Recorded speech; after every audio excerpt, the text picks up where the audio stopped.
With the first round of the Indy Lights Championship presented by Cooper Tires in the books, Andretti Autosports' Zach Veach is off to a quick start.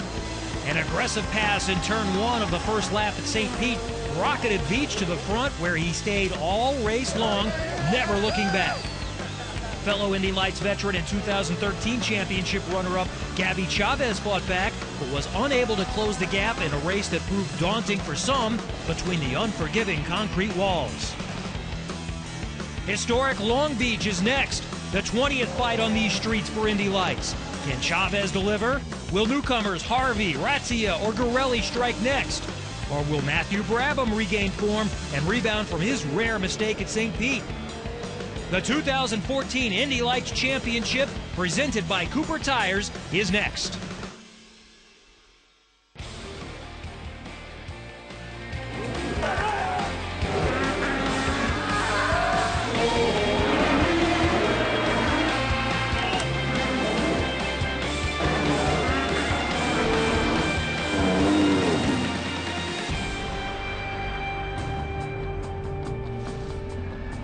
In a little over 2 hours, the lights will go out for a standing start in the Verizon IndyCar Series with Andretti Autosports' Ryan Hunter-Reay and James Hinchcliffe on the front row.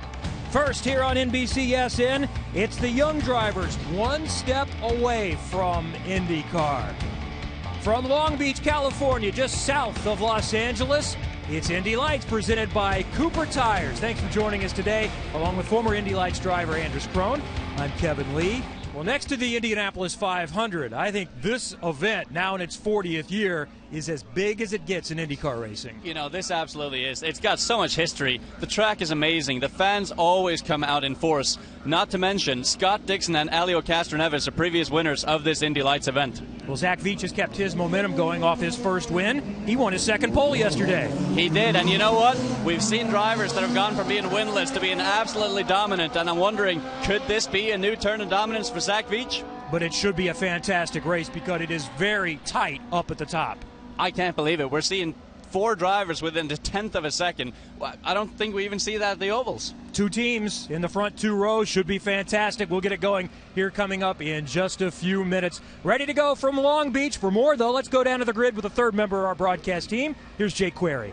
Thank you so much, Kevin. You talked about Zach Veach, and of course this is a guy who was a veteran of the Mazda Road to Indy, but he got his first win, as you mentioned, in the Indy Lights in St. Petersburg. I asked Zach, how does that change the mindset now in Long Beach? He said, you know, for about 12 hours it relieved pressure off of me, but then I got up the next morning and realized this was not a championship I won, it was just one race, and now it's back to work, back to focus, and trying to get that second win here at Long Beach. Just outside of him, of course, starting in the front row, is the man that he passed to take the lead in St. Petersburg. That's Gabby Chaves. He hopes to not see what we saw in St. Petersburg, the guy who was on the pole giving up the lead to the guy that's starting second. Zach Veach will try to go flag to flag from first place here in Long Beach. Kevin Lee?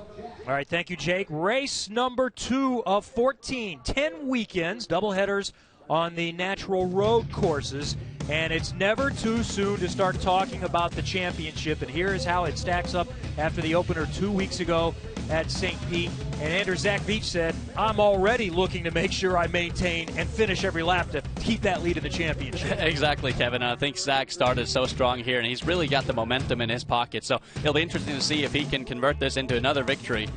I want to point out Matthew Brabham, which had a bit of a shocker in the first round here, all the way down in 9th in points. He'll be looking to rebound strong today. Well, we see they're third in the championship after a podium finish at St. Pete. Is one of the newcomers, and he's new to racing in America. Let's meet Jack Harvey. 20-year-old Brit Jack Harvey began, like many, as a kid with a karts and a dream. 3 karting championships led to 2 seasons of Formula BMW Europe, followed by 2 campaigns in British Formula 3. With 7 wins and 12 podium finishes for Carlin Motorsport, Harvey was crowned the 2012 British Formula 3 champion. His ascent continued in 2013 with a 5th-place finish for Lotus GP in the GP3 Series as teammate to American Connor Daly. Throughout his career, Jack has been fortunate to have the backing of the Racing Steps Foundation.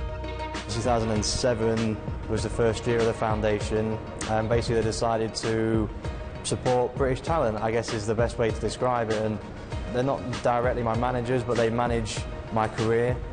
Financially, I mean, I can't stress enough that, you know, without the RSF, I really wouldn't be here now, because when I joined them in end of 2008, you know, I was competing at go-karts at a very high level in Europe, but, you know, as a family, there was no way we could make that next step into single-seater racing, and I do owe everything to these people. At the conclusion of 2013, Jack's career approached a crossroads. A move to the U.S. and to Indy Lights was an easy decision. Nowhere else in the world has a route where you can start off, you know, in the US 2000, then the Mazda, then Indy Lights, then IndyCar, and pretty much if you win in all them categories, you're going to get to the top. Europe is not like that. You know, there's so many different championships, and, you know, they're not really helping young drivers to make the next step. It's giving you hope that you can still be a professional racing driver, where I think in Europe that you're kind of losing that a little bit. You know, the people with big sponsorship, you know, are taking all the drives. But here, if you've got the talent and you're doing a good job, you pretty much are going to keep progressing, and it's almost a no-brainer. While the decision was simple, the transition has been more challenging. You know, I'm trying to learn different culture, new team, new car, new tyres. I mean, it's been such a big change for me this year. I think now we're really starting to get the ball rolling, and I want to be in IndyCar, which means pretty much having to win this year. You know, I've come here with the sole intention of winning. We've come with one of the best teams. I'm a competitive person with a competitive team against a lot of competitive drivers. It's going to get quite exciting, but, you know, we're not here to make up the numbers. You know, we are here to win. And there's Jack Harvey live, sitting in the seat of his race car. He will start 6th today. He obviously had a great start in St. Petersburg, finishing 3rd there. And, you know, his background is so solid. He's essentially climbed the Mazda Road to Indy of Europe, now coming over to Indy Lights. And I think he's going to be a standout driver this year. And I just chatted with him, and he said that it's so much more relaxing and so much more laid back here in the U.S. And he's really enjoying that. He said that it's just as professional as Europe, but just a little more laid back, and he's enjoying that. We have had fantastic crowds all weekend. Day 3 of the 3-day event for the Toyota Grand Prix of Long Beach. It felt like a race day on Friday and Saturday, and we have finally reached race day. The Verizon IndyCar Series is coming up in about 90 minutes, but we're ready to get started in the Indy Lights. Larry Blair from Allied Building Products with the command. Race fans, it's time for those most famous words in all of sports. Please welcome the special guest of Allied Building Products, Mr. Larry Blair, to give the command. Drivers, start your engines.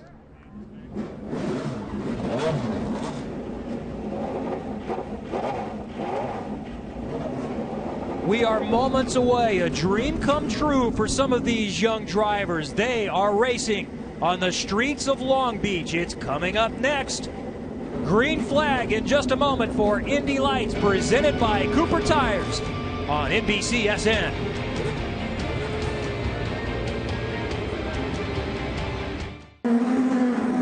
With Anders Krohn and Jake Query, I'm Kevin Lee in the streets of Long Beach. IndyCar is up next. First, Indy Lights presented by Cooper Tires. The first of 2 pace laps are complete, and here is how they will start today. We have an Andretti Autosport car on the inside of the front 2 rows. Zach Veach on the pole, the winner from St. Pete. Gabby Chaves chased him to the finish line last week. He starts on the outside. And then we have Matthew Brabham on the inside. Chavez's Bilardi Auto Racing teammate, Alex Barron, on the outside. Row 3, Razzia and Harvey. Scott Anderson with a great effort in row number 4. He crashed. They basically destroyed that car. That's a brand new car they have built for him with Fan Force United. Juan Piedrahita. Row number 5 sees Juan Pablo Garcia and Vittorio Garelli. And in the final row, Zach Meyer and Lloyd Reed. We have 12 cars ready to go in just a moment. Time now for Anders Insider. What are the keys to winning this race? The number one thing is the downforce level. On this course, you have a very, very long straightaway, but followed by an incredibly tight infield section. So it's a question of, are you going to go high on the downforce hoping to gain time in the infield, or are you going to go low on the downforce hoping to gain time down the straightaway? Number 2, turn 11. It's the slowest corner on the track, 25 miles an hour there, which accelerates you down the front straight to 165 miles an hour. Getting a run out there is crucial. And then Cooper Tires. Everyone got their first experience with those in St. Petersburg. What have they learned? What can they transfer from St. Petersburg into Long Beach? Well, once again in Southern California, it's perfect. It's never rained on race day for the Toyota Grand Prix of Long Beach. 61 degrees right now. We're going to see nothing more than maybe mid to high 60s today. Can't ask for anything better. The pace car has peeled off. Zach Veach started third here last year, did not make it through turn one, got involved in a crash. This time he controls the start. 6 rows of 2 coming down the main straightaway. This is Shoreline Drive, and we are green. Round 2 is underway for Indy Lights presented by Cooper Tires. Matthew Brabham trying to make it 3 wide down the front stretch, and it's Gabby Chaves who's going to beat them all into turn 1. Gabby Chaves did exactly to Zach Veach what Zach Veach did to Gabby Chaves in St. Petersburg. Overtook him around the outside. Let's see if Gabby can do the same thing that Zach did last week and just pulled away. Veach settles into the second position. Brabham has to settle for third after making it very interesting, trying to go 3 wide down the front stretch. Lloyd Reed did not start. A mechanical issue, the car smoking. He is in the pits right now. He started from the last row. Jake Query. Kevin, you had mentioned that start in St. Petersburg between Chaves and as well Zach Veach. Talked to Brian Bellardi. He told me at the beginning of that race he did not feel that was Chaves' issue. That was a team issue because they had a problem with the brakes in turn number 1 and made an adjustment to the car that just did not allow Chaves to be able to maintain the speed needed as he came out of turn number 1. That's what allowed Zach Veach to get that jump. Obviously, Chaves has been chomping at the bit to get that back. And you saw what exactly happened right there. He did exactly that to start here in round 2 of this season, Kevin. Gabby Chaves was very disappointed not to win the pole yesterday. He was fastest in both practice sessions. He still came into the race feeling like he was the guy to beat. He was for sure the odds-on favorite to win the pole here. But as we saw, all the top 4 guys qualified within a tenth of a second with each other, and it all came down to the final 20 seconds of qualifying. Now it does look like he is able to pull away slightly, and I just had a conversation with him and his teammate Alex Barron, and they feel like they have a really, really good setup for the long run here. It'd be interesting to see if the Andretti guys can challenge, or any of the other teams for that matter, as we see Jack Harvey back here. He's fighting hard to keep that 5th spot. There you see the red car, the 4 car, that's Alex Barron. He was on pole into the final 30 seconds of qualifying. He brushed the wall, slight right side suspension damage, so he had to park it, and he saw his time drop all the way to 4th best. And he was absolutely gutted. I just chatted with him, and he said that he was up by a couple of tenths of a second until he brushed that wall on that very final lap, so that would have put him on pole. But obviously, as we know, this is racing, and the race is not over until the fat lady sings, and that was certainly the case in qualifying. Alex Barron, just 19 years old, from France, no relation to the former IndyCar racer, also named Alex Barron. He won a couple of races in just 4 tries last year in USF 2000 and makes the jump this year to Indy Lights, and you're just dealing with more power. Heavy car, but a lot more power. A lot more power and a lot more weight as well. The Indy Lights car has to be built extremely tough to deal with the challenges of the ovals. Obviously, the ovals, we see some really big hits, and in order to take that, they need to be incredibly sturdy, these cars. Chaves is rolling right now. 9/10 of a second was the lead after 1 lap. After 2 laps, he stretches it another 3/10. And Matthew Brabham is about 7/10 back. Barron in 4th position. Then Jack Harvey. Razzia is 6th. Anderson 7th. Piedrahita, Garcia, Gorelli, Meyer, and then Lloyd Reed on pit road. And on board with Matthew Brabham. And as we see here, they have to be so smooth in the opening stages of the race here not to overwork their tires. Matthew Brabham, typically a fairly aggressive driver, but looking here like he's fairly smooth with all his hand inputs, making sure he doesn't overwork those tires in the early parts. Whoa, bit of a lockup there for him, clearly pushing hard to try and catch the driver ahead. This is coming around the final portions of the racetrack, going into that hairpin, and he's got a run on Zach Veach. He's not going to get him here, but does he have the momentum to get him coming into turn 1? Zach Veach had a huge moment in turn 10, and I'm wondering if their car is just a little bit on the loose side. I also saw Matthew had a bit of a loose moment there. He is not quite close enough to make that run, and he was just possibly a little bit too tight in the sharp hairpin turn 11 to make that run. Obviously now piling on a ton of pressure here. Well, those are teammates from Andretti Autosport, and Brabham admitted that he just made a mistake at St. Petersburg. He did, but he's come from the back before. He did that in USF 2000 just 2 years ago, where he came from behind in points and eventually took the points lead and ran away with the championship. This could be a tougher deal, though. We're looking at Gabby Chaves out in front, and he is just looking so strong at the moment. Back to pit road with Jake Query. Obviously a big break here, a bad break, I should say, for Brian Herta and for Lloyd Reed. You had mentioned they came in. You can see the rear cowling is off of that machine. What they're looking at is the fact that he had an oil line break. They had to, of course, clean up all of the liquid that came out as a part of that. Brian Herta told me they're going to have to take this all the way back to the truck to get a replacement part, or, of course, have that part be brought back from the truck. So obviously they're going to wait here first and see if they can get it taken care of right here on pit road, putting more oil back in. But they're waiting on that replacement part to make sure they can get that line fixed and then try to get that 28 machine back out on the track. So frustrating. I know he said this was the race he was most looking forward to. He has family that lives in the area. He lives in the San Francisco area, and to never even take the green. This is his home race, and looking at rebounding from St. Petersburg, where he had a wheel from Scott Anderson's car after Scott had a huge crash, hit his car, which then damaged it sufficiently to where he had to retire from the race. And it's a great shame to see such a great team have an issue like that. We obviously know the Brian Herta Autosport organization does some great work, and just looking at the look of Brian Herta's face in pit lane sitting there with Lloyd Reed, it's just out of disgust. And hopefully he gets back out here and can at least gather some data for Barbara Motorsport Park. Best battle on the racetrack is still for second position with the two teammates from Andretti Autosport. Zach Veach there in the red and white car, just 19 years old, locks him up a little bit. And then Matthew Brabham, also still a teenager, is right behind him, and he brushes the wall coming out. So let's keep an eye on Matthew Brabham. Brabham brushes the wall for 2 weeks, 2 consecutive race weekends. It was a very light hit, though. It wasn't nearly as hard as the one that he did in St. Petersburg, but we can definitely see the white on the side of the tire there. Here's a look at it again. Let's see how much.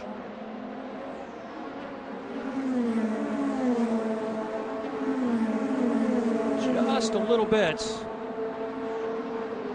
And it just depends on the angle that you hit that wall, whether it does any damage or not. So Matthew Brabham looks like he's okay. He's running third. Gabby Chaves right now in control on the streets of Long Beach. Working lap 7 of 45 on the streets of Long Beach. Indy Lights presented by Cooper Tires. Coming up next, it's the Toyota Grand Prix of Long Beach here on NBCSN with Ryan Hunter-Reay on the pole. The Verizon IndyCar Series is coming up next. On board with Matthew Brabham running third, but it's been all Gabby Chaves. He started second, took the lead, heading into the first corner. Zach Veach is about 2.2 seconds behind, chasing him down. Love these helicopter shots here. Yeah, just fantastic view of Long Beach here. One of the most awesome tracks on the Indy Lights calendar for sure. Here's a look at Scott Anderson in the black car, black nose with the yellow top, and the two Team Moore teammates running near the back. That's very surprising with Vittorio Girelli and Zach Meyer. Yeah, they unfortunately had some issues yesterday in qualifying. Vittorio Girelli never got to do a run on new tires in qualifying. He actually set his fastest lap right towards the beginning of qualifying.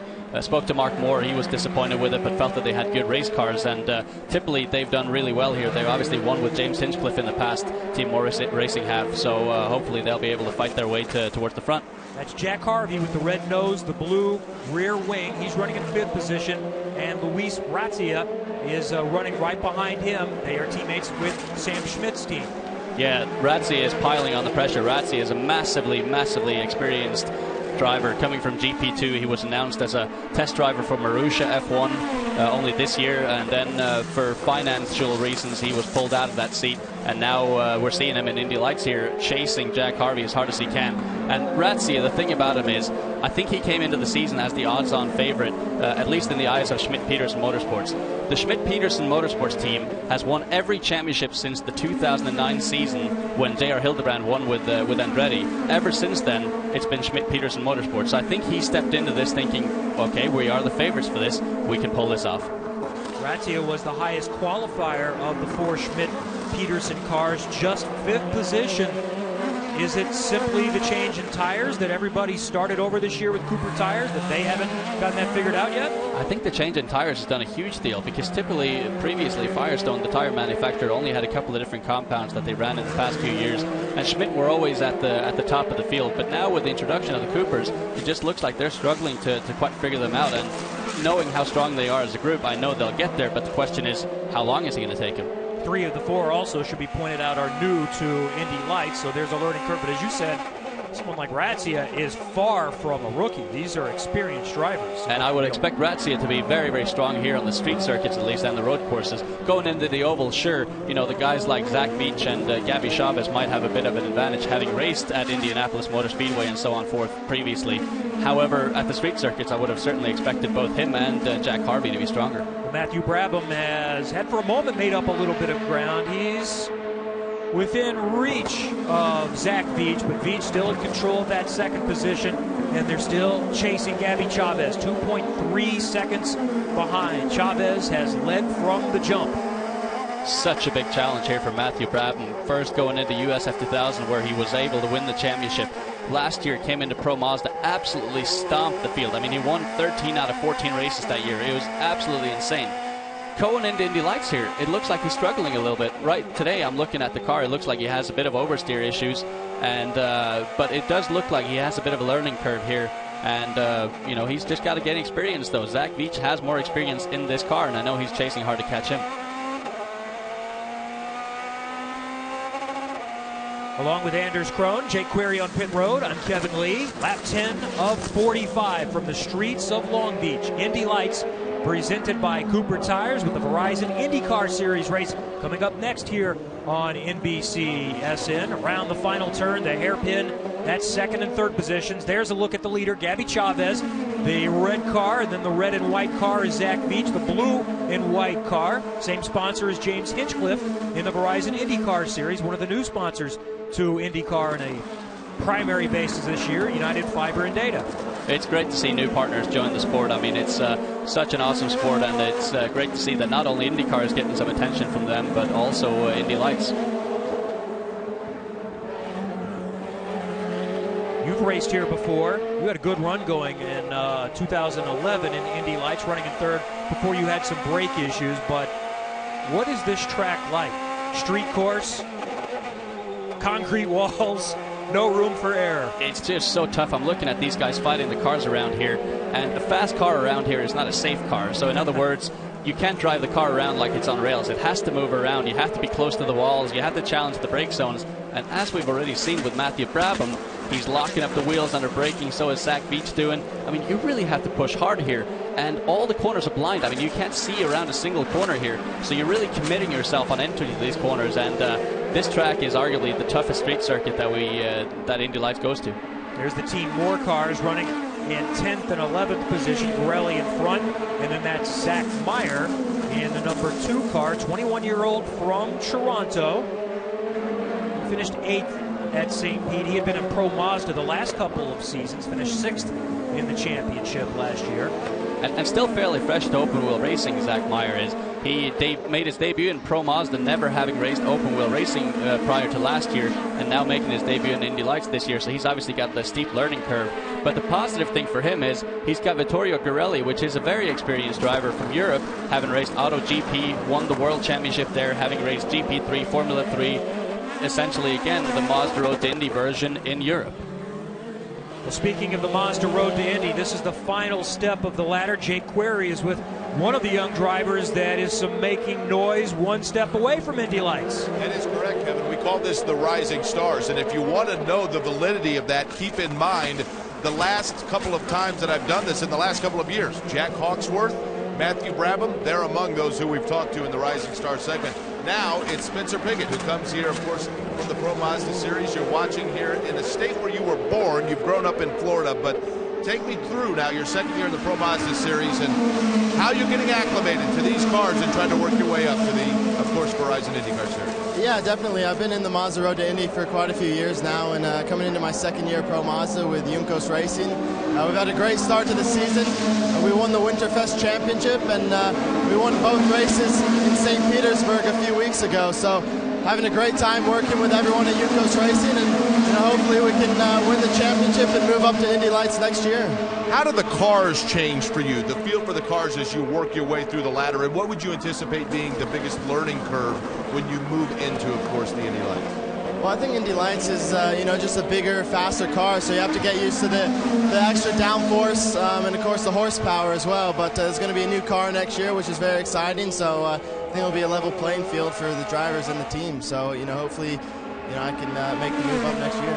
Born in California, lived in Florida, moved to Indianapolis, Kevin Lee. And for Spencer Pigot, when asked what his career goal was, he said it's simple, to win the Indianapolis 500. No better goal than that, and he is on the right path. Definitely Spencer Pigot is someone to watch. Great opportunity to be in Indy Lights coming up next year. Well, so far it's been all Gabby Chaves, but Zach Veach is cut into that advantage. It's under 2 seconds now. Stay with us from the streets of Long Beach for Indy Lights.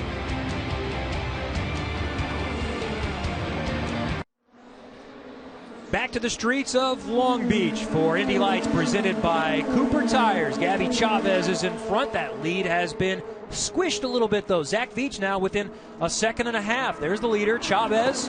Zach Veach in the red and white car in second. And there's Matthew Brabham also in striking distance in third. With Anders Krohn and Jake Query, I'm Kevin Lee. We welcome to the booth with us now last year's Indy Lights champ, Sage Karam. Sage, it's great to see you. Yeah, it's great to be here. This is pretty cool seeing all this up here, the setup and everything. And you know, it looks like it's a good race so far. It looks like Zach's actually picking up his pace and is reeling in Gabby. I wish we could see you in a race car this weekend. That said, though, I think you've had some really good experiences here so far in 2014, working with the Ganassi team and getting an opportunity to run the 24 Hours of Daytona and also at Sebring. Yeah, exactly. You know, my 2014 year this year has been quite fun. It's a big learning year for me. You know, I got the opportunity to run with Ganassi for a few races, and you know, just having those resources and being a part of that team, you know, being exposed to that was a really cool learning experience for me. And I really had a lot of fun being teammates with Tony and Dixon, and you know, also Scott Pruitt and Memo Rojas, and you know, those guys are a class act. And you know, it was a lot of fun driving a sports car. You know, I never drove one before, so that was the first time driving something with a roof over my head. So it's definitely different, and it was a learning curve, but having a lot of fun. The 01 team you drove with at Daytona, Scott Pruitt and Memo Rojas, won here yesterday in the Tudor championship race, so you've had a little taste of that. I hear you may get an opportunity somewhere down the road, but what we want to know, because Chip Ganassi has said if we run a fifth car for Indy, it will be Sage Karam, but he's not committed to that publicly. How's it looking for running the 500? Yeah, no, I think it's looking really good. You know, I think you know, I'm not racing anything here this weekend, so basically I just came in here this weekend to try to work the deals and everything, and I think we came pretty close this weekend, so hopefully, you know, within a week or two I can figure out something for sure, and you know, let the public know, and hopefully get on rookie orientation on May 5th. Let's bring in Jake Query on pit road. He has a question for Sage. You know, we had talked about Zach Veach in my conversation with him before this race in terms of getting that first win and having to kind of put it aside. And he had told me that he realized that if it was a championship, a season championship, he could dwell on it longer, but a win he had to put aside and get ready for the next week. Now, Sage, last year, of course, you had an interesting season because you ended up winning the championship, but I think you'd be the first to admit, you know, there were some weeks there where it was not as easy as it had been the week before. For you, how difficult was that, and how much of a growing, I guess, pain was it to learn that you had to kind of keep focused 1 week to the next and keep the eyes on the biggest prize, but know that it was a 1 week at a time proposition? Yeah, right. It was definitely a tough experience for me. I know, like you're seeing here with Gabby and Zach, I think they have that experience level right now that Brabham doesn't have and Alex doesn't have, and you know, that's what Munoz had over us last year, and we had and Dempsey as well. And you know, every week we knew we'd get closer and closer and closer. In the first few race weekends, you know, we were a little off, and then once we, you know, it was just pretty much bring in the consistent results and keep the points pretty close, and you know, we finally got to their level. And you know, I didn't have the smoothest season, but you know, I also didn't have the roughest season. I think what won the championship for me was I completed every lap but one lap last year. So you know, this championship's all about consistency and finishing races up towards the front. And just switching gears from racing quickly, Sage, how did your nickname SK Money come about? Tell us about that. Well, I don't know. SK Money, like, you know, growing up in Nazareth, and me and my friends, we I guess our favorite kind of music is rap music and everything. And whenever we're kind of bored, we like to, you know, make some beats and stuff and rap a little bit. But you know, it's just a fun little nickname. It's nothing too serious, and we just have fun with it. You know, last year for the Fontana race, I had a little SK Money logo put on my helmet, just like saying it was the money race. You know, this is the championship, so that was a special helmet we did for that.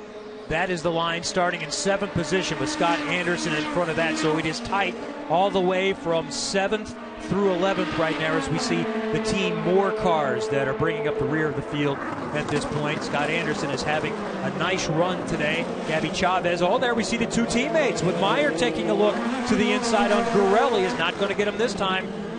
This may not be much, but for position when you're talking about 10th and 11th, but it means an awful lot to these two young men. It sure does, and it can mean the difference between winning and losing at the end of this championship, as I'm sure Sage can speak to. Every single point in this championship counts.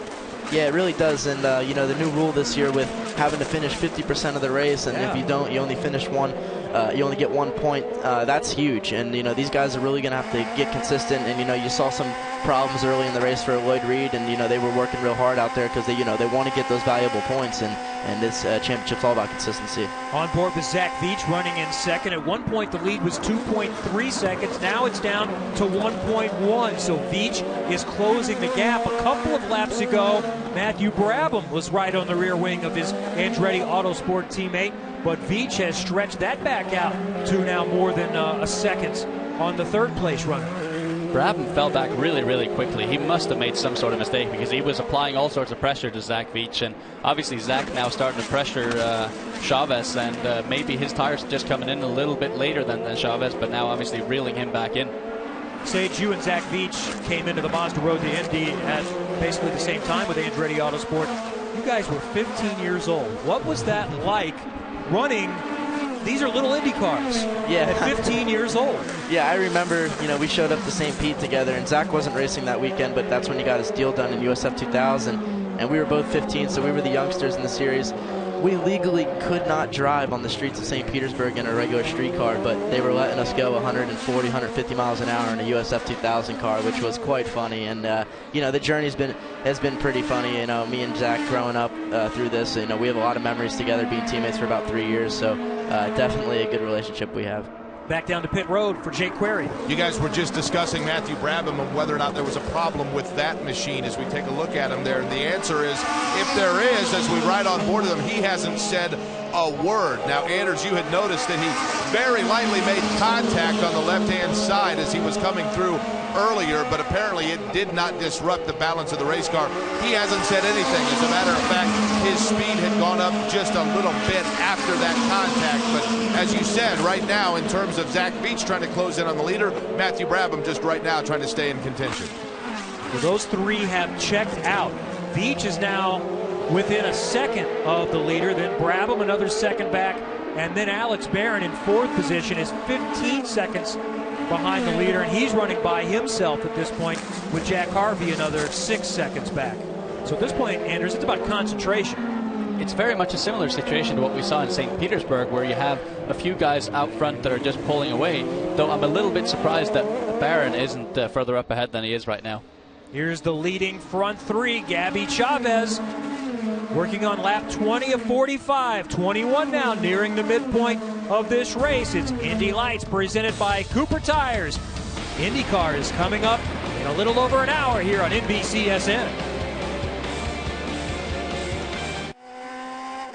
Welcome back to the streets of Long Beach. Indy Lights presented by Cooper Tires with Anders Crone and Jake Query. I'm Kevin Lee. Sage Karam, last year's Indy Lights champ, is joining us in the booth. There's a look on board with the second place car. Zach Veach is pulling within range of Gabby Chaves.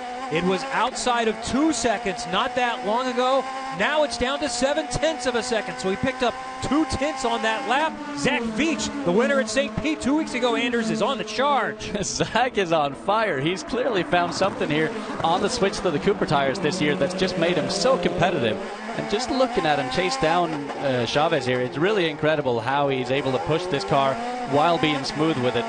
Very, very impressive. And from what I'm hearing, you can push a little harder on the Cooper tires. They're a little more consistent throughout the entire race. Yeah, exactly. And I think Zach, this really suits his driving style. Just looking at how well you can see he handles this street circuit, I think he's really figured it out, and these other guys are having to work hard for it. So we will keep an eye on this battle up front between Chaves and Zach Veach. Down to pit road, Jake Query. Interested spectator, to say the least, would be Brian Bellardi of Bellardi Auto Racing, who, of course, is the owner for Gabby Chaves. As you're watching right now, let me ask you first off, Brian, has he said anything about the car itself and whether or not the car is getting away from him? No, No, he doesn't speak too much when he's on the track. Our strategy was to, I know that he's saving his tires right now, so I think there's some of that going on. Let me ask you, just in terms of you, because we've seen, obviously you had a dramatic win at Indianapolis a year ago. We know about that. But as a team and as an owner, the consistency that you have now found as a team, what have you learned as an owner over the course of the years here in the Indy Lights? Well, really, I mean, in anything, any business you run, it's getting the right people in place, and I've certainly surrounded myself with what I consider the best. So that's really the key. I'll tell you what, the results are starting to show with that, Brian, because Brian Velarde comes from Wisconsin each week, been here week in and week out, and right now he's watching that 5 car that he owns. Gabby Chaves leading here, Kevin Lee in the streets of Long Beach. He runs first and fourth. Chaves extended the lead by 1/10 of a second on Veach that time. Alex Barrett running in fourth position. And it's great to see Brian Velarde on air there. He was the guy that gave me my shot in Indy Lights, and he's given so many drivers a chance, both in USF 2000, where he has a team, and Indy Lights as well. And seeing him up front right now is just a true pleasure, and still one of the freshest teams in the paddock here. And obviously they've learned a lot, and just like Brian touched on, very importantly, you have the right people with you. Sage Karam is joining us in the booth. I think you're a little bit different than most young race car drivers. It's very difficult to do anything else. You start concentrating when you're 8, 9 years old, but you played football up until you got into high school. Did you still wrestle this year? Yeah, I still wrestled this year. I actually played football my junior year of high school, so I was like a 3-sport athlete, in high school, and up until high school I was a 4-sport athlete with baseball. So it's definitely staying active. I always like that, and I always look at it as always keeping me in shape and keeping me busy, and keep me out of the house. So I like that. It was an advantage, I thought. I read a fantastic story about you in the New York Times over the winter, telling the story of how when you were a kid karting with your dad, you guys were on the brink of having to give it up. It is expensive, and Dad basically gave you an ultimatum? Yeah, it was very expensive. My dad's a school teacher, my mom's a nurse, so not from the wealthiest family, and we'd show up every weekend of the races in a silver Toyota pickup truck that was from 1990, and everything piled in the bed of it, and you had guys showing up for kart races and almost IndyCar haulers, it looked like. So we'd still run up front, which was pretty amazing. And yeah, my dad said we weren't doing well at the time. I was doing nationals for the first time, and my dad's like, we're putting a lot of money into this, and if we don't get a win at this next race, I think we're gonna have to pack it in. So I was like, I was really upset at that point, because I've never even come close, really. And it was like God answered the prayers, and we won both races that weekend, and that's what really set my career and started it all. It's a fantastic story. And you obviously climbed the entire Mazda Road to Indy, starting with USF 2000, moving up to Pro Mazda, then Indy Lights. As a future driver looking at this broadcast right now, what would you say is the biggest challenge, or what is your #1 advice you would give to an aspiring driver wanting to move up? It's just being patient. I think when these drivers, especially with me, when I came to a new car, I got so excited to drive the new car, and I wanted just to show my stuff right away, and most of the time I ended up overdriving the car. I think these guys really just got to be patient, listen to the teams, listen to the engineers, because those guys have a lot more experience around these cars than we would when we first go into the car. And really learn from how they're going to tell you how to drive it. I know last year they really changed my driving style halfway through the season, and that's when I really started picking up wins. So, you got to be patient, you got to listen, and I think that's the biggest thing. We're on board with Zach Veach running second, still chasing down Gabby Chaves, and coming within reach at this point. Martin Plowman, a former Indy Lights winner who is going to run the Indianapolis 500 with A.J. Foyt's team, tweeted after that win. He said, I told Zach Veach a couple of years ago that the Indy Lights car is going to suit him better than the Pro Mazda car. Sage, how does that apply? Because I've heard this reference with other drivers too, that one level may not suit them as much, but hang in there. Yeah, I think the Indy Lights car, it's a lot heavier car. It's almost like a sports car, but open wheel. It's you got to be a lot more patient, a lot less abrupt movements inside the cockpit. When you're in a Star Mazda car, in the USF 2000 car, it's kind of like a bigger go-kart. So you see go-karters have a lot more success in USF 2000 and Star Mazda than maybe they would when they come into Indy Lights. And like I said, I really had to change my driving style when I got to Indy Lights. And sometimes the people that are a lot more smoother in USF 2000 and Star Mazda are a lot better in the Indy Lights car. We saw Lloyd Reed off the pace just a moment ago. He was unable to start the race because of mechanical issues.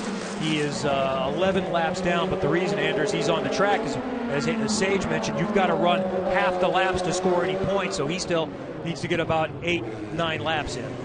They are just gaining experience at this point, trying to learn these tires and car. All right. We're past the halfway point at this point.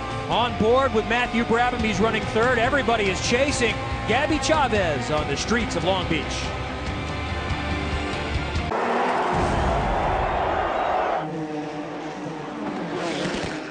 Back at the streets of Long Beach, and we're going back in the archives in that blue car. That's our colleague Townsend Bell, winning here on the streets of Long Beach in 2001, on the way to the Indy Lights Championship, an opportunity to test Formula One cars, a run in Champ Car, IndyCar, and now the pinnacle, being in the booth for NBCSN. He and Paul Tracy will join Lee Diffie in the booth coming up in just a little bit for the Verizon IndyCar Series in the Toyota Grand Prix of Long Beach. It should be fantastic.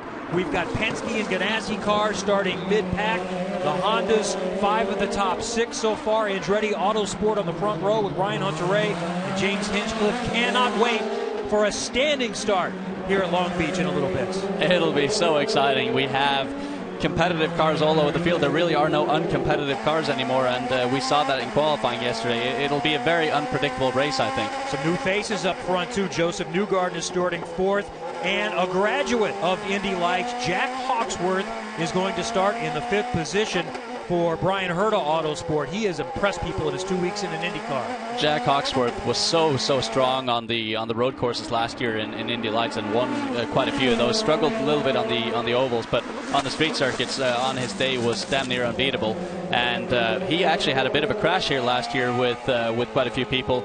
But his speed was never questionable. Well, the race here in Indy Lights is heating up. The top 3 are almost nose to tail. Gabby Chaves at one point led by well over 2 seconds, but now the front 3, not much to separate them. Chaves by 0.4 of a second on Veach, and then Brabham another 4 or 5 tenths back. On board with Matthew Brabham. The Andretti boys are coming, and we saw in the beginning parts of the race, Brabham and Veach had very loose cars, and I bet you now they've got that figured out. In the car, you have roll bars, both front and rear, that you can adjust throughout the race. You have brake bias that you can also adjust to put your brake further forward or further backwards during the race.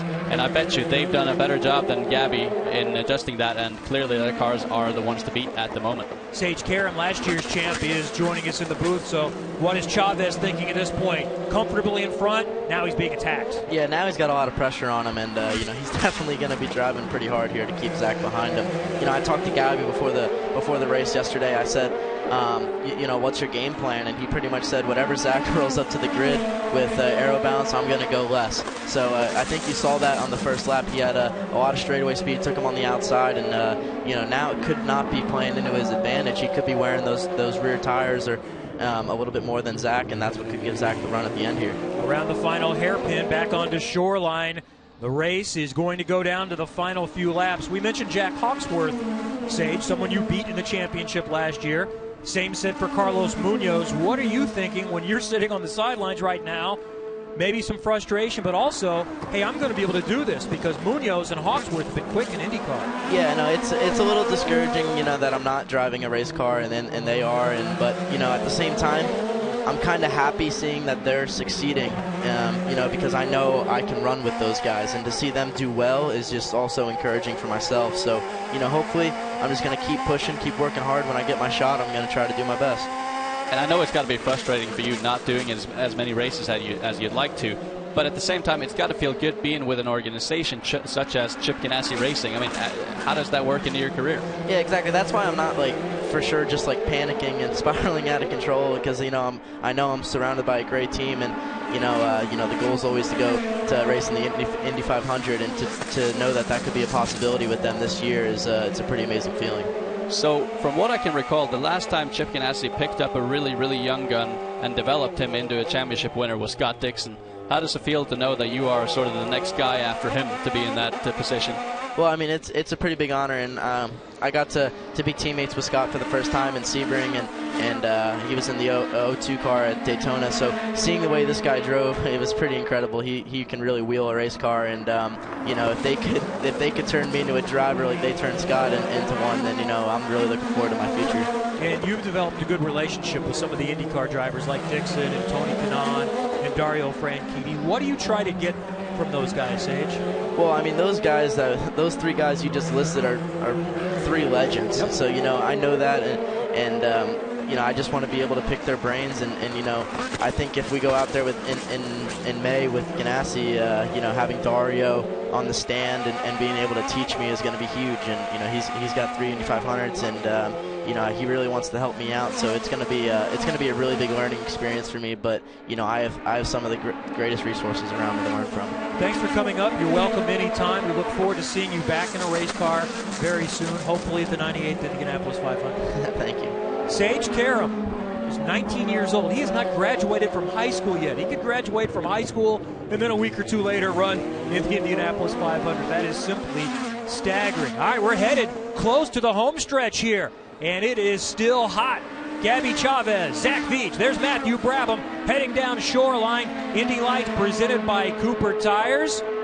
Does anyone else have another run coming up in them? These three cars have checked out at this point, 18 seconds in front of Alex Barron, then Jack Harvey, Luis Razia running in the 6th position, Piedrahita, Garcia, Anderson, Meyer, Garelli, and Reed.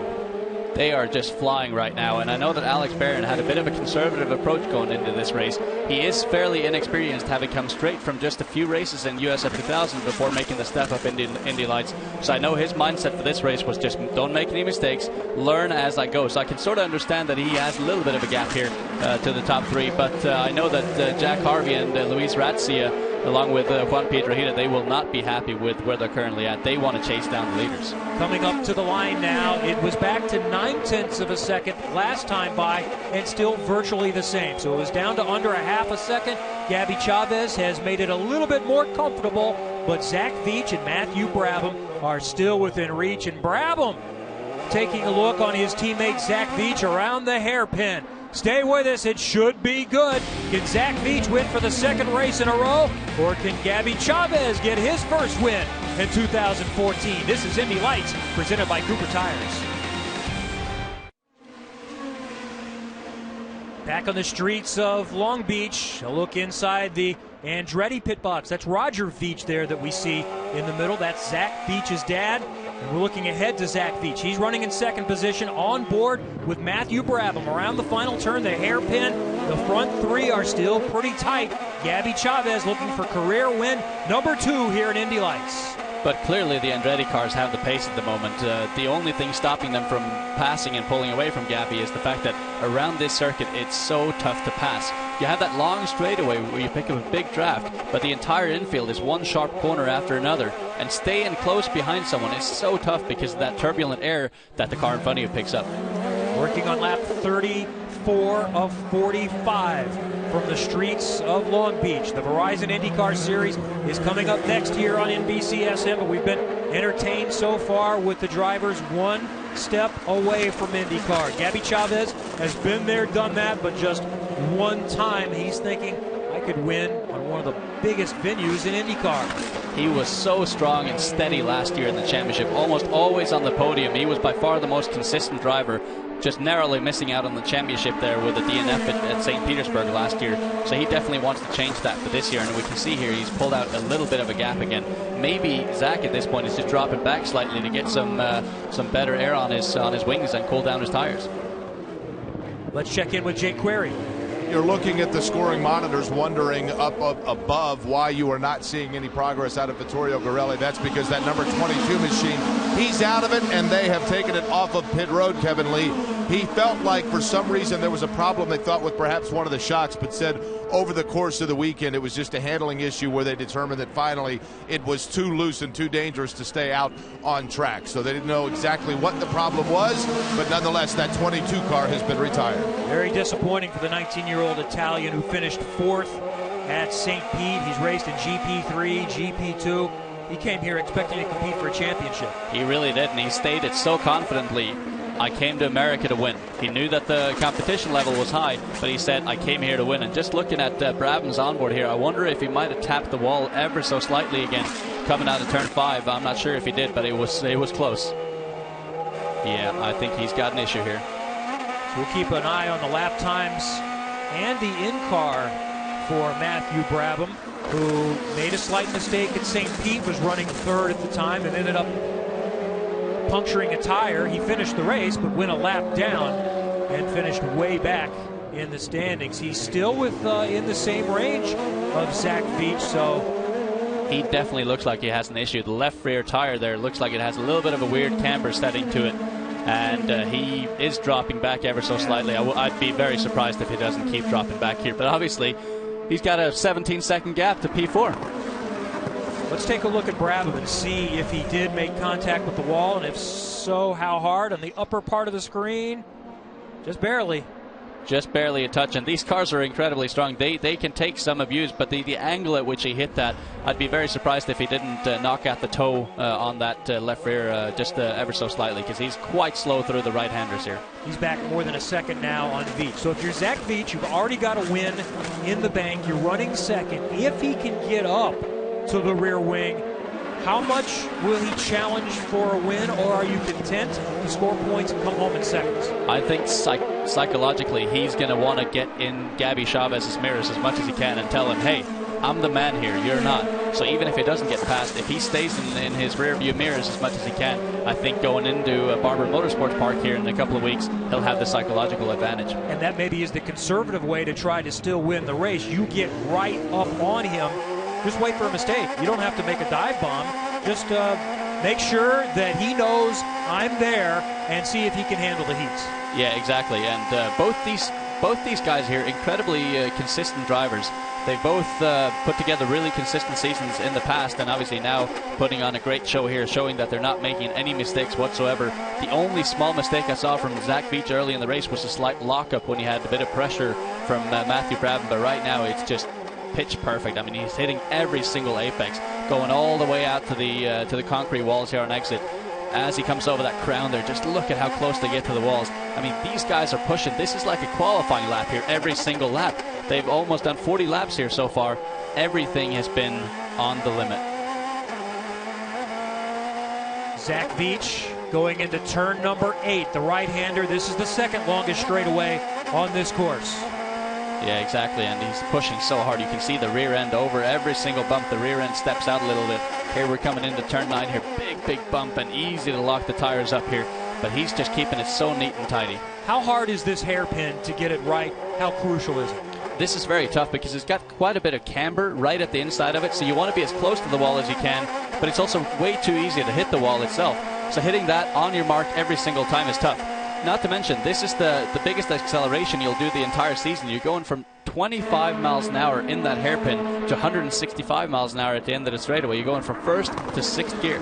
And this straightaway is not really a straightaway. That's a pretty big bend. So do guys take any different line through there? Can you get that straightaway wrong and lose a few hundredths of a second? Well, very much like a super speedway that these Indy Lights guys do, it's all about rolling resistance and distance. So they want to try to reduce any sort of steering wheel input that they do to make sure that they don't bind the car up as they go around that bend. It's typically not a big deal, and their lines are a little bit different, but it won't be too different. Zach Veach still chasing Gabby Chaves, just under a second. There's Veach. Replay is the sponsor. That's an onboard camera, Replay XD, which has become a partner with Indy Lights, presented by Cooper Tires. Zach obviously getting some good footage of Gabby's rear end here, though I know he'd like to have clean air instead. Around that hairpin again within about 2 car lengths. And Matthew Brabham, if he has a problem, he's hanging on pretty well. He may not have the car to be able to win, but he's going to score good points. This is the battle for 5th. That's Jack Harvey in front, the red nose, the blue rear wing, and right behind him is his teammate, Luis Ratzinger. Very similar to what we saw in St. Petersburg with these two Schmidt-Peterson Motorsports guys driving very closely together.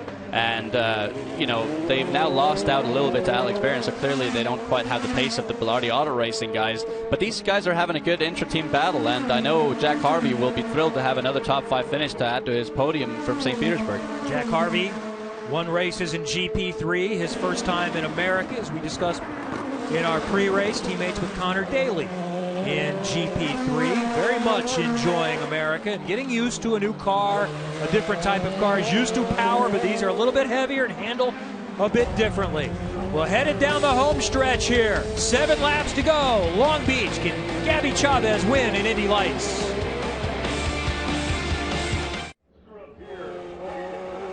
On board with Zach Veach chasing Gabby Chaves. Final laps. Indy Lights presented by Cooper Tires from the streets of Long Beach with Anders Crone and Jake Query. I'm Kevin Lee. We're getting closer to the Verizon IndyCar Series and the 40th Toyota Grand Prix of Long Beach. It's coming up shortly here on NBCSN. Stay with us. Great stuff planned for our pre-race coverage today, and a standing start on the way in IndyCar, the first time since 2008 at Long Beach. The lead is a second for Gabby Chaves, but Zach Veach is still digging. Zach Veach is piling on the pressure, and psychologically, again, this is huge for Zach. The fact that he is able to show himself every so often in the mirrors is going to just keep Gabby on his toes, and if Gabby makes a mistake, Zach is right there to pounce. And as we can see now, Brabham has fallen way, way back after he touched the wall that final time. But Brabham's still in good position to finish on the podium. He has an 18-second advantage on Alex Barron running in 4th. These are the front 3 right here. Veach won the pole yesterday, as we mentioned, on the final lap. He said going into that last lap, his engineer, Doug Pfister, told him, figure it out. You need a big one here. And he says, I have no idea what I did, but I'm going to try to find out because it worked quite well. It did indeed. And, you know, this is the longest run they've had on these Cooper tires so far. I mean, they didn't go green all the way in St. Petersburg, so this will be the first race ever to go green all the way. And I'm very impressed with what I'm seeing from what the cars are doing here. Cooper Tire still early in their development of this tire, but it's clearly working out very well for them. One of the great partners for Indy Lights, presented by Cooper Tires. The entire Mazda road to Indy now controlled by Anderson Promotions and scholarships. As we've said before, this doesn't exist in Europe, and that's why we're finding so many that find this the best path to get to big-time open-wheel racing. Mazda Road to Indy truly is the place to be.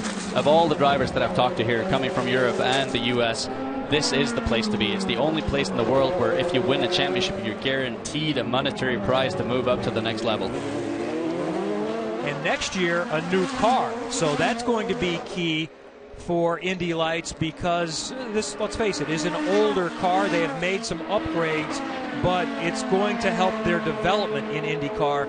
And I've heard Connor Daly might be one of the test drivers for that. We're going to see that car in May and then on the track in July, I think. It'll be very exciting to see a new car being brought in. This car has definitely served its purpose here in Indy Lights, and it's been a great car, a very safe car, but now there's so many technological advances that they've made with the current Indy car that they're putting directly into the new Indy Lights car. So I think Indy Lights drivers are going to be able to step from the Indy Lights car into the Indy car without much of a step at all, except for that little bit of horsepower. Well, Gabby Chaves is not home free yet. Down to a half a second now. Zach Veach still staying within reach. Bilardi Auto Racing. The red and white car up front has led since turn number 1. Zach Veach started on the pole. He's run second all race after getting by Chaves in the first couple of corners at St. Pete to win 2 weeks ago. And if Chaves can hold on here, this will be Bilardi Auto Racing's first win on a street circuit. This would be a huge breakthrough for them. They obviously got their first ever win at the Freedom 100, best place to do it last year, with Peter Dempsey. And as we go here to Matthew Brabham hitting the wall. Now Brabham has been dancing with that wall a couple of times, and this time he smacked it pretty good.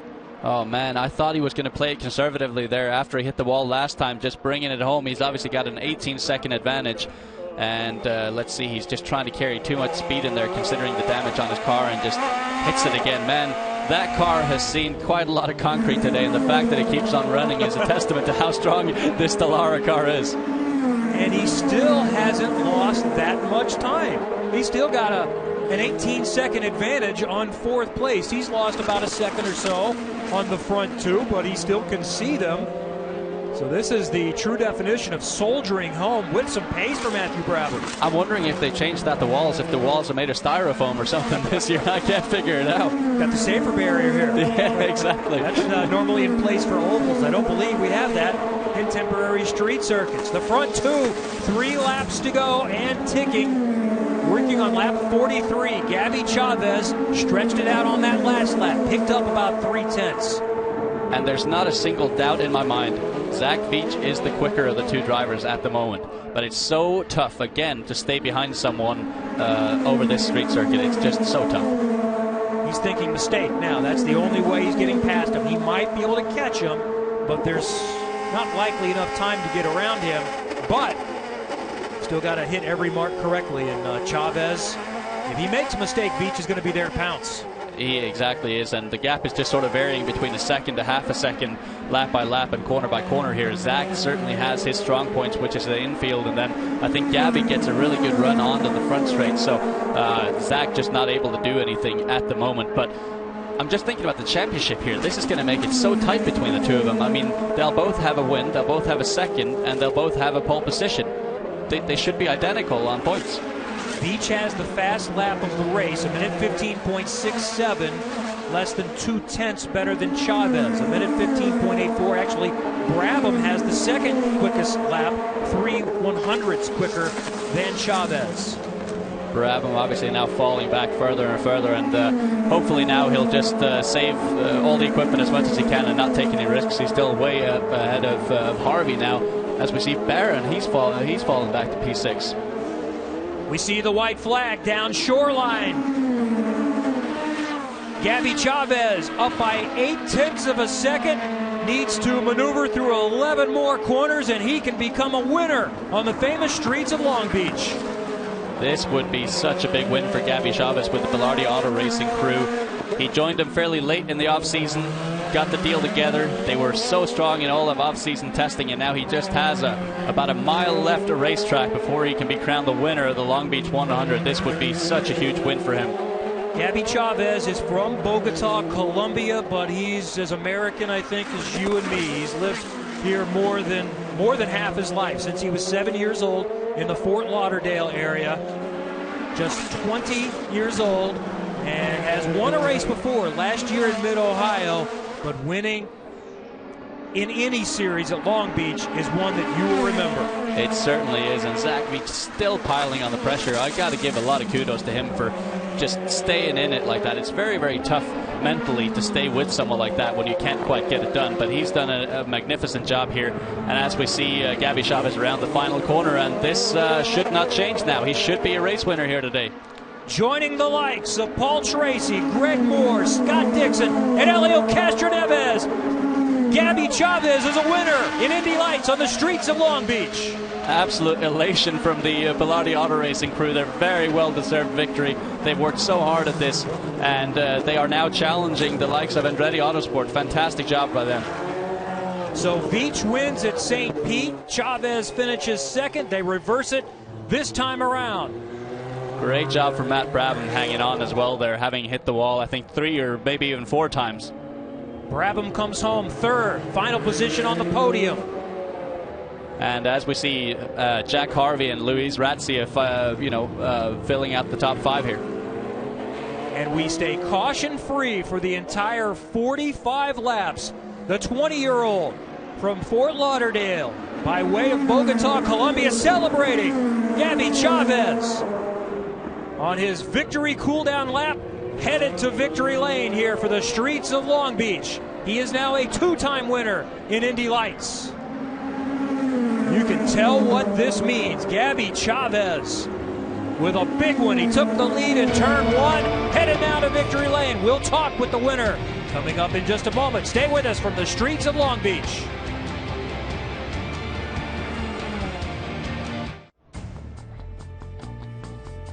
The Verizon IndyCar Series and the Toyota Grand Prix of Long Beach is coming up next. We have a winner in Indy Lights presented by Cooper Tires, and it's 20-year-old Gabby Chaves holding off Zach Veach by 0.6 seconds. He led all 45 laps, got the lead in turn number 1 after starting in the second position. Matthew Brabham danced with the wall on several occasions, but brings it home in third position.